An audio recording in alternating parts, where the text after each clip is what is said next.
qualify hard, close easy is the mindset that every salesperson needs to be operating on. You have to build the skill of getting answers from different sources or figuring out how to get answers in different ways. And this is why I set sales as high-level effective communication.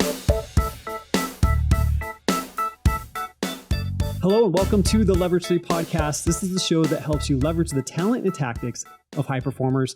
I'm Craig Shoemaker, and today's guest is Pouya Haidari.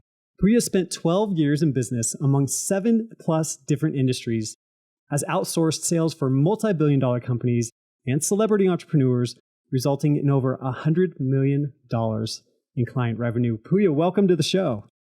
Thank you for having me, Craig. Excited to be here. Yeah, this is great. And you were kind of telling me the last time we talked a bit about your journey and how you got started. And I was wondering, maybe you could kick us off there and sort of tell us how that relates to where you are now. Yeah, for sure. I think whenever I tell the story, I go all the way back to kind of being born and raised in a different part of the world. And the reason I say that is because when I came over here, I realized the abundance of opportunities available. I realized just, what's possible. And it sounds weird when I say this, but it honestly felt like I was chosen in a way because, I'm looking back on my cousins, family, friends, and nobody got this opportunity. So to me, It just felt like, what am I going to do with my life? And I started to think bigger and have these ambitions. And I think part of that is nature anyways. I always had big dreams and thoughts and ambitions. And then I realized, I got to go the route of becoming financially wealthy. And the more I thought about that, the more I said to myself, I got to go into business. And then when I dug deeper into that, I said to myself, well, how do I get into business? I don't have any family in business. I don't come from a line of, business owners. Then I thought, sales is perfect because if I can generate revenue, if I can make more money on commissions and things of that nature, I can get closer to the executives, the business owners, build some good relationships, become valuable to companies, and then I can take that skill anywhere and eventually actually become the business owner. And just having these thoughts when I'm, 16 years old, 17 years old, I was in high school. And then I got lucky enough that I got introduced to a couple different books. And then one of my mentors at the time turned me on to Jim Rohn and started really tuning into Jim Rohn's teachings. And I always refer to him as my first real mentor who had a lasting impression on me because to this day, I repeat a lot of his mantras and, his lessons. And that's basically how it started. I started to really dig deep into self-education, reading books. I remember traveling all across the U.S. to different business conferences, seminars, and just building my network, connecting with people, and just opening my eyes. And then I realized, I'm going to take the self-education route, not the formal education route. And everything sort of spun out from there. So, at 16 years old, I remember being around that age, maybe 17, 18, somewhere around there, and just driving to work one day and just thinking like, I don't want to have like a typical life. And in some respects I do, and in some respects I don't, but I think that's such a powerful thing at that age to sort of have that realization that you want something different or better. So as you were going through that process, do you recall, was there a moment or was it an experience that you had where you sort of realized, okay, I had this desire, but now I'm making it happen? Yeah, definitely when I started to read more books and go to a couple of these conferences and start to meet a lot of successful entrepreneurs that are in their early 30s, young looking guys, they're in shape, they're basically who I aspired to be at that time as a kid. And then, them telling me, I remember one of these guys actually gave me a cell phone number and I was really surprised. I was like, okay, I didn't deserve this, but I really appreciated it. And he said, anytime, text me, let me know if you have questions. And he just saw, I guess, my hunger. And some of those moments definitely ingrained in me that this is the path, regardless of ups and downs and challenges. This is the direction that I'm going to go. But I think there wasn't one single moment. There was a lot of moments. And then I guess when I started to prove out the concept and get into sales and do really well, I thought to myself, okay, this is all making sense now. Gotcha. So in terms of building your sales career and kind of building up those chops, what kind of things did you sell? Yeah, so like you said earlier in the intro, I've worked in 7 different industries directly, actually skin in the game, boots on the ground, in the trenches. Nowadays, through the clients that I work with, I'm exposed to all kinds of industries I've never even had anything to do with, so it's a bit different now. But I got involved, I was very much into health and fitness back in the day, so I got involved in supplement sales and working with a pretty large chain of gyms, actually on the fitness side of things as a fitness advisor, so selling memberships, training packages, things of that nature. I built a little studio at home, a training studio. And again, without being licensed or anything of that nature, hopefully the law works in my favor here. It was a long time ago. Statutes don't run out. Yeah, exactly. I got referrals and things of that nature, and I brought in people and I would train them in studio in my basement for cash. And I just put together a price point, and then I would also, because I was doing supplement sales and all that as well, I would put them on a meal plan, supplement plan, and I sort of combined everything. So I started in the fitness industry through all those different angles. I got into the auto industry from there. Then I started to work in telecom sales, started to work in healthcare and medical space, worked with some training companies in different facets.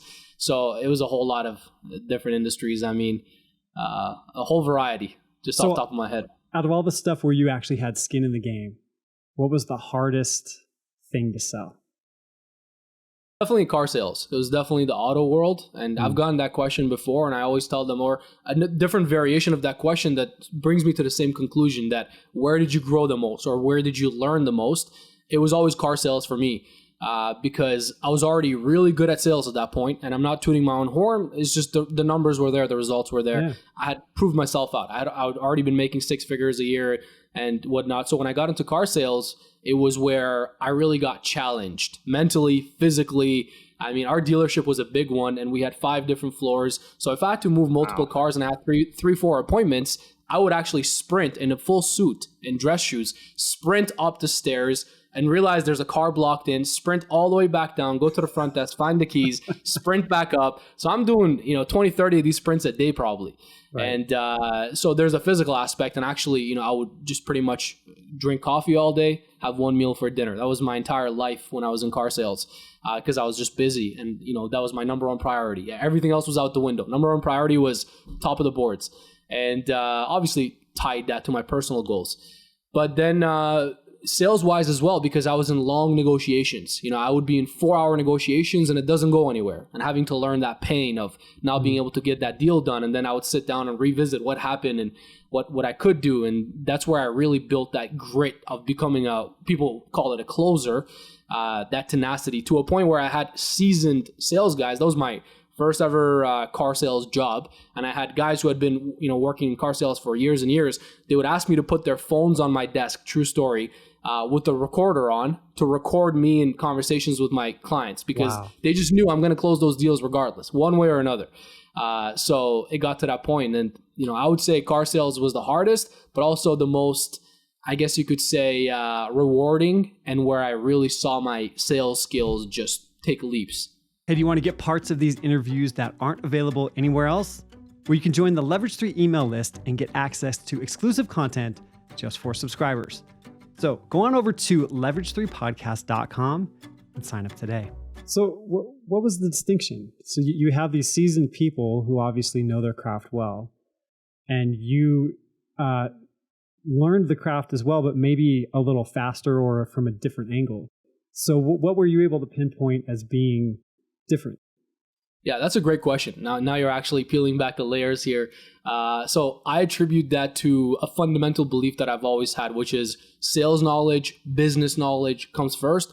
Product knowledge, industry knowledge is second. I've always believed that. Some people agree, some people disagree. I would say most people agree, at least the ones who have experience in sales and business.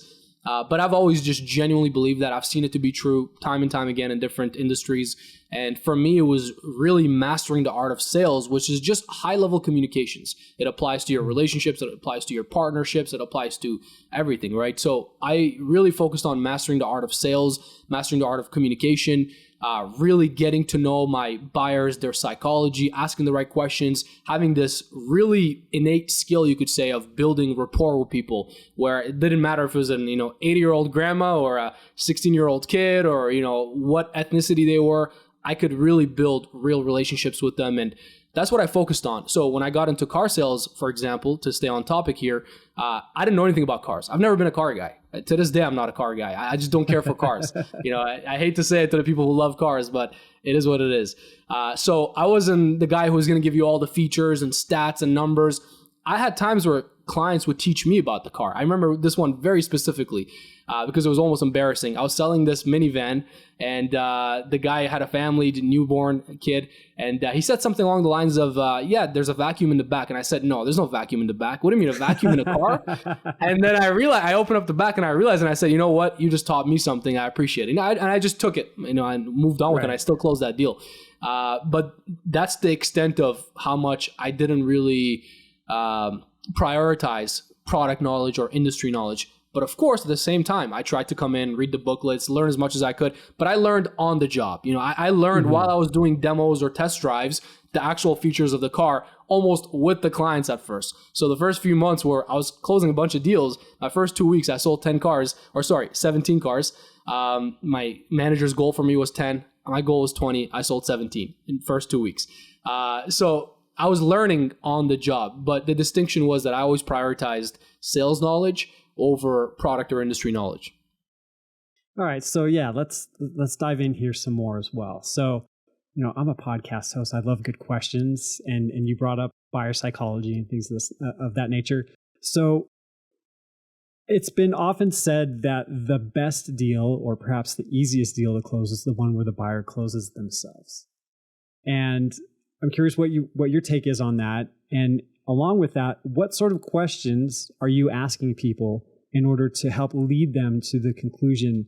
Hopefully that's, the best decision for them and in their circumstance. So mechanically, how do you go about doing that?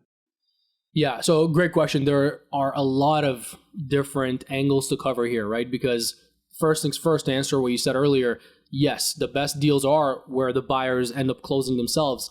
But it's also, there's a caveat to that. They're closing themselves because you guided them to close themselves. It is still the salesperson's full responsibility to make that happen. And I think back to distinctions of what separates the greats from everybody else, it's also that, taking a high degree of responsibility for the entire process, whether the deal goes south or goes right, wherever way that goes, it's my responsibility, and I led it there, right? So coming from that frame of mind right off the bat, and yeah, I always tell people the close should be easy. When you're closing the deal, like you said, the prospects should come to their own conclusions. They should realize this makes sense. Your job is just to help them make sense of that decision.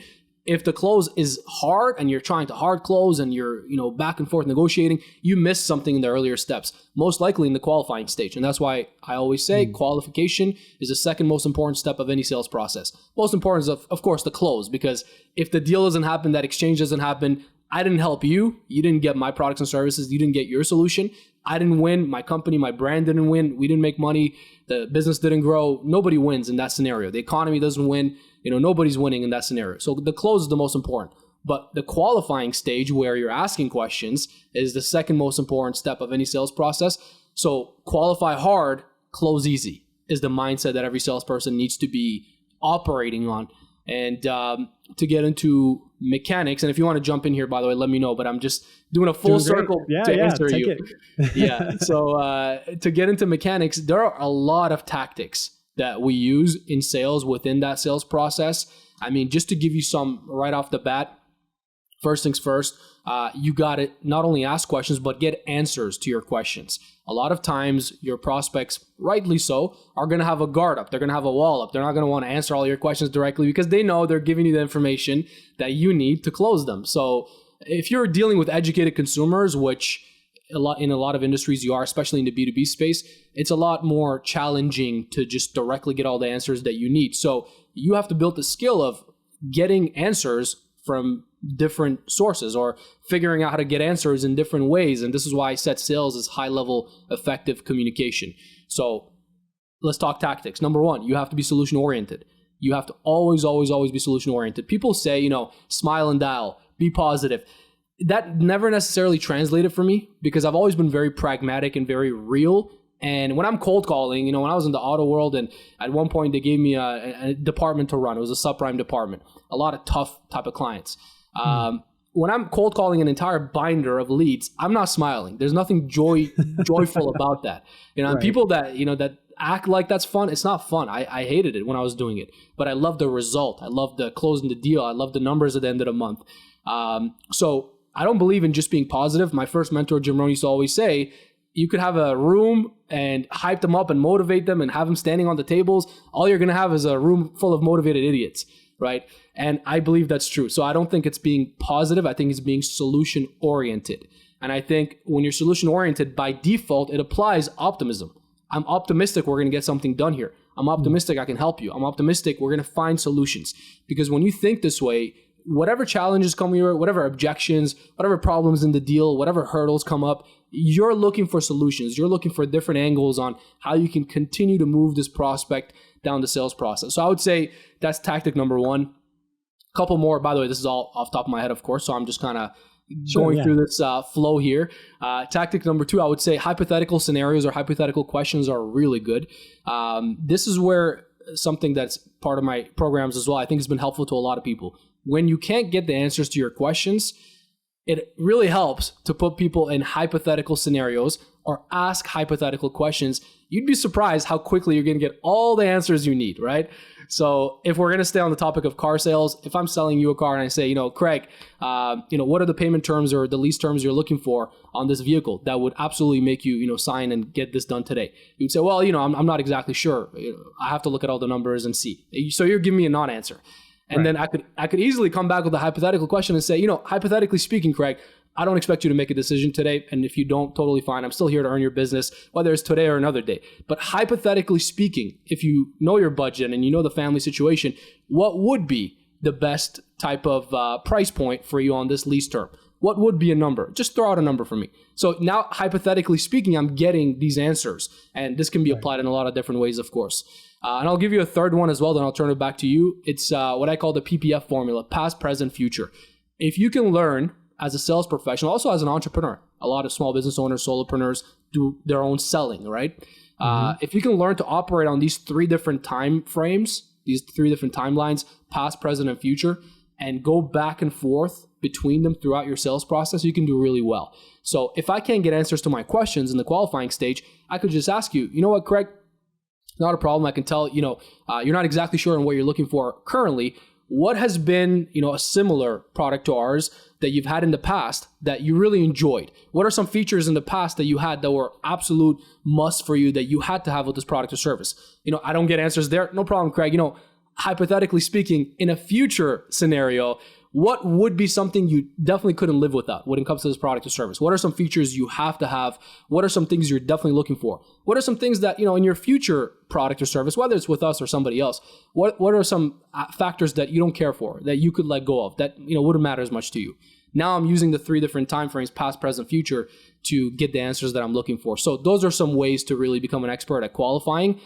Qualify hard, close easy. That's fascinating. I've never heard it put in such plain terms like that. And so it's interesting the way you landed the plane on there and talking about qualification, because that was where I wanted to go next. And so it sounds like what you're doing is you're qualifying in the sale, but I would imagine there's an entire process to where you are qualifying leads to figure out whether or not, if time is best spent among the two of you, to go forward. So what's your mentality when it comes to that? Yeah, absolutely. The only reason I didn't really discuss that prior to the sales process is because it's very industry dependent, product and service dependent. So it really depends on small scale deals, low ticket deals. I've built outsourced teams for door-to-door companies where, you're knocking on 100 doors and you're selling a $50 product. At that stage, you're not pre-qualifying any buyers. You're just knocking on doors. And it's a numbers game. It's a law of averages, right? And all the qualification happens on the spot in the first 10 seconds. And you better do that quick and be proficient at it before you get the door shut in your face, right? So that's a training grounds for becoming good at sales.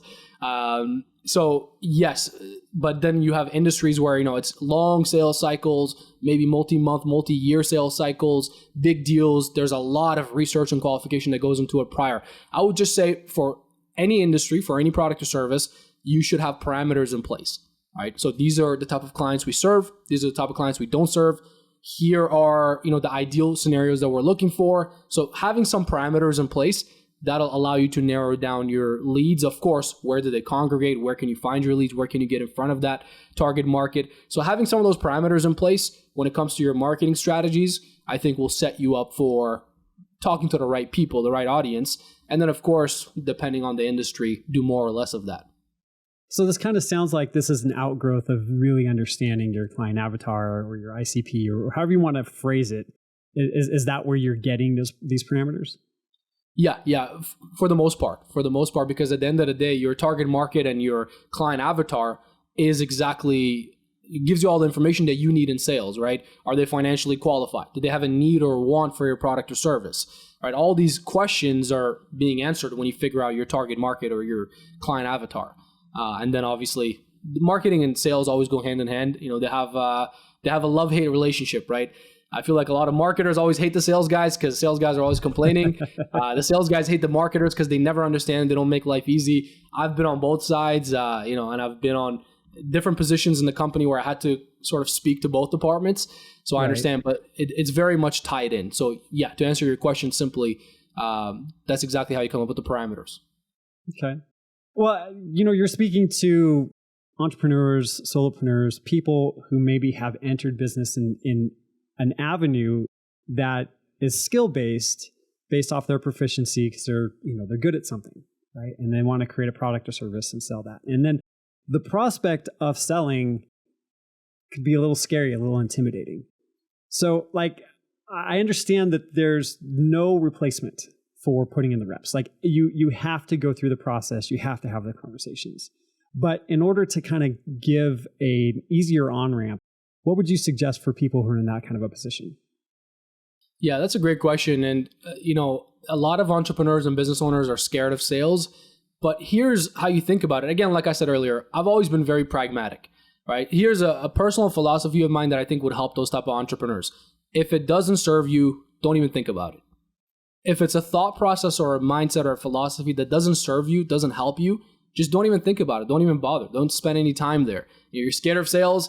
So what? Just move on, right? Because you're going to have to do sales. Without sales, you don't have a business. You have a hobby, right? It's top line revenue. It's sales that allows you to actually bring in money, have a business, sustain yourself, build a team, hire out, reinvest in your products and services, grow, do more for your client base. So sales is everything. Sales is what makes it a business, right? Sales is client acquisition and client retention. So without that, you don't have a business. So if you want to be in business and you're scared of that, it's just a pointless thought. You're not helping yourself. So I would just say, just save yourself a lot of time and energy. Just move on from that thought, right? And just move into action. It sounds easier said than done, but I'm just telling you, this has been a philosophy of mine that has really helped me a lot throughout life. I look at this philosophy in two ways. One is if it doesn't serve you, don't even think about it. The second way I look at it is 1% on problems, 99% on solutions. 1% on the problem, acknowledge it, look at it. Sales is scary. Got it. Immediately move on to solutions. What else are you going to do dwelling in the problem, right? So just move to how can I fix it? So first things first, I think is the frame of mind, it's the mindset, it's your outlook, how you're perceiving this. So I would just say fix that. From there, I would just look at my product and service. I would try to make it as valuable as possible to the marketplace. Right? What would my client base, my target market actually want? If you're them, would you buy your own products and services? If the answer is not an immediate yes, something's wrong here. Let's get to fixing that, right? Right. So it's like the Godfather movies. You want to make people an offer they can't resist, right? You're not threatening people in that case, but you do want to make them an offer they can't resist. Just make life easier for yourself, right? Make your products and services great. Make them valuable. You're not competing with other people, so forget about that. You're competing with your prospect's last great experience with a product or service similar to yours. So just think about what was their last great experience with a similar product or service. What went into that experience? What went into that product or service? And look to incorporate that in your products, your services. If you truly focus on that, it sounds overly simplified. You get paid for the value you bring to the marketplace, but that is the reality. If you can really focus on that, the sales process will become a lot easier for you. So it's almost like starting with the end in mind. So have a good product and service. Look at the customer experience. Look at, if you're in their shoes, would you buy this? And then I would just say, have a structure for the sales process. Understand that there needs to be some type of initial touch point, whether it's online, on a sales funnel, whether it's a greeting, whether it's a cold call, email, whatever it might be. Understand there needs to be some type of qualification process. Understand there needs to be some type of demonstration presentation of your product and service. So actually showing your products and services. most people learn very well visually, or at least need the visual components. So I've had a lot of clients who just talk about their products and services, and it's going over people's heads. If you can have some type of presentation, a pamphlet, a website, a video, something to go along with that, that'll go a long way for you. I promise you that. Besides that, understand how to structure your proposals and your offers. Ideally, you want to have at least 2 different offers, because it's a lot harder to tell somebody, Craig, here's the offer, here's the package, and let's go ahead and get this done. We're going to need a deposit of $1,000 today. Shake my hand. That's very hard to do, right? Most people are not that ballsy, pardon my language. So it's very hard to do that. But if I have at least 2 options, 2 to 3 ideally, and I can say, listen, Craig, this is what I'm looking at. These are the different options based on everything that we've discussed so far. You can go with this one here and get XYZ, or you can go with this one here and get XYZ. Personally, based on my preference and what I see here and myself as the expert, I would highly recommend we go with option 2, because it's going to give you so and so and so, and it works perfectly for you. That's my suggestion. Which option works best for you? And doing an option close like that is just much easier for most people who aren't really proficient in sales. And then follow-up processes in place. So you want to have a follow-up process in place for clients who close. So fulfillment, service, all of that. For clients who don't close, multiple touch points in the future to keep them in your community, keep them in your ecosystem. And yeah, so as long as you have that structure, let's go back through this recording, pause at each stage, and just build out that structure for yourself. And then, like you said, it's the reps. It's the law of averages. My first mentor used to say, you talk to 10 people, maybe you close 1. Okay, great. The more you talk to people, the more reps you do, your numbers actually get better. Now you talk to 10, you close 2 or 3, right? So you can continue to get better over time, continue to get sharper over time, and test the market and see what works. That was an incredible breakdown. I love it. And one of the things that occurs to me is that, the hunt of the sale has got to be, that's the fun part of it, right? Then you get on the other side of it and you've closed the deal, you're working on fulfillment, and then you're dealing with customer satisfaction. And that's where it gets a little more like work. And I'm just curious, from your perspective and your experience, have you seen any patterns of places where people fall down a little bit that they might want to try to avoid? Yeah, absolutely. Well, the classic one for most salespeople and a lot of beginner entrepreneurs is over-promising and under-delivering. Right? There's a reason that saying is so famous, because it happens so often. Right? So ideally speaking, I personally believe this because I've seen it done. You want to overpromise. And by that, I just mean make bold, confident claims that are true. Of course, they have to be true, because otherwise you're setting yourself up for failure. But be okay, showing that level of confidence, that level of conviction, because your prospects borrow your confidence. So that better be there, right? Be okay demonstrating that. But of course, more importantly, over-deliver. You do have to over-deliver. And even if you don't want to over-promise, you just want to promise, right? You don't want to over-promise. Right. I would still over-deliver. I think the over-delivering part is extremely important, and there should always be something additional, more than what they asked for, more than what they expected. I think that's always a good practice to have. Even just something simple. When I worked in different industries, I would sign a Starbucks card with a personal note and send it over to the prospect. We would send over coffee for their office. We would send over a gift. I would add an additional thing. In car sales, there's a million things you could do. Add an additional mat, in the fitness industry, in all different industries, there's so many things you could do that doesn't have to be too crazy, but just a sign that you care, a personal touch, a sign that you're willing to over-deliver. I think that's really important, because that's where the reputation is made, right? That's where the cash flow is kept. That's where the recurring sales are kept, the recurring revenue. That's where client retention is really made. So I would definitely say, as soon as that deal is done, the more important part is actually over-delivering on that customer experience, that customer journey. I love how you pull out the concept of surprises, and I work with people on building courses, and one of the things that people tend to forget, I think, is the fact that, the success is not the sale, it's the customer experience. And so I always tell people, build a bonus and then tell no one about it, and then hit them with it after the fact, so it's a complete surprise, and just watch as their mind is blown. And that can do leaps and bounds for, like you said, your reputation and your ability to keep going. That's exactly it. You're absolutely right. I have a university platform with all my courses and everything hosted there. So you're an expert at this. So this will be a fun conversation. One thing we do all the time is we always update it. We always add new courses, new trainings. Just recently, I added a whole new section with guest speaker calls that I've done with high-level people from my own network. We made that available to the people on the platform, which wasn't originally part of that program. So I'm doing that all the time. I've re-recorded everything in that platform 3 times now, so everything's up to date and the information is new, because I know guys that have university platforms. They're selling for very high margins to businesses, and they recorded it 15, 20 years ago, right? So I just don't want to be that person. So absolutely, I'm a big believer in that. And always do the updates, do the legwork, do more than is expected, a lot more than what is expected. And don't expect anything in return. And I think that's a good policy to have. Well, Pouya, man, there's so much great information here, and I feel like I've learned a ton. And I think this is one of those interviews that I'll definitely go back through. And as you suggested, watch and, try to take in as much as I can. One of the things I like to do at the end of each show is highlight some takeaways for the audience that is based off of either what we've talked about or something you might have prepared. So if you were going to leave people with 3 thoughts, what would you give them? Well, thank you, first of all, for the acknowledgement, and I hope this is as valuable as we felt it is to your audience as well. In terms of 3 takeaways for everybody, I would say number 1 is the mindset and your outlook, because your outlook always determines your outcome. So I would say the philosophies that I've operated on that were really helpful, I would highly suggest your audience adopts them as well, which is, if it doesn't serve you, don't think about it. And also 1% on problems, 99% on solutions. If you're just solution oriented with sales and business, but also with life, I think it just becomes a much more pleasant journey altogether. The second takeaway would be having a sales process in place and a sales structure in place. Like I mentioned, from the initial touch point to the qualifying stage to the presentation demonstration, having proposals and offers, closing the deal, follow up, having all of that in place and structured out for your business will take you a long way. And it would just show a different level of professionalism to your clients as well. And then the third takeaway would really be prioritizing over delivering after the fact and delivering a really high level customer experience, because keep in mind, you're always competing with your prospect's last great experience.